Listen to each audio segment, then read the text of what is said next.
което искам да ви покажа, Люба, тази дупка и тази дупка, които са толкова дълбоки, ето сега лопатата пък ми служи като уред, с който искам да ви покажа колко са дълбоки дупките. Колелето на автомобил, попадайки тук, със сигурност, знаете, ще изфръкнат неизвестна посока. Тук обаче, само да се оставя рулетката, има едни чувалчета, които останаха след зимното описачаване. И аз сега мисля да използвам тия чувалчета, само за момент, че цялата ми апаратура почва да се разкача за обезопасяване на тия дупки. Ето сега, вземем тия чувалчета, изсипваме тук едното чувалче.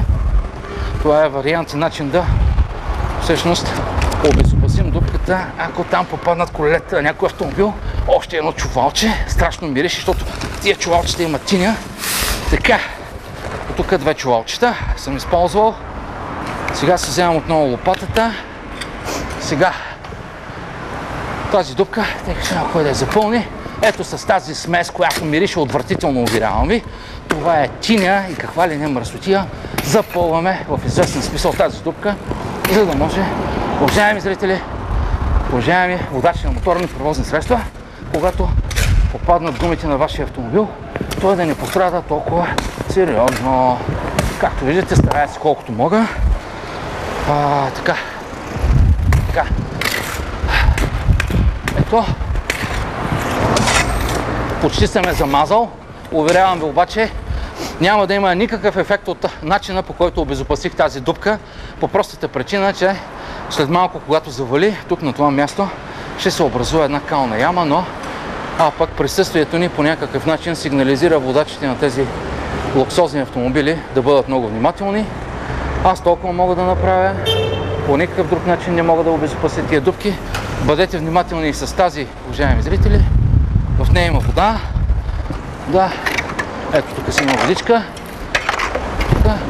Иначе дупката е достатъчно дълбока, но водата лъжи, че дупката е по-плитка. Люба, чуваме ли се? Да, чувам и гледам с интерес какво правиш. Румен обходи всички критични точки из града, предупреди доста от шофьорите какво да не правят и доста работа свърши. Ако искаш, стига за тази вечер. Си ремонтирал. Само за момент аз съм се захванал. Люба, само да те питам, помниш ли какъв беше размера на предишната дупка, която трябваше да спасявам? 3 нещо на... не мога да ти кажа. Само за момент. 3,80 ли беше? Да, първата... 3,80 на 5, нали? На 5. 3,80 на 5. Ами добре, да кажем около 20 квадратни метра, които с колегите, вероятно утре по същото време трябва да обезопасим. На тези няма смисъл да им вземам размера. Та и така с просто око се забелязват каква конфигурация са. Ами, ако нямате повече въпроси към нас, ние отиваме на следващата дупка.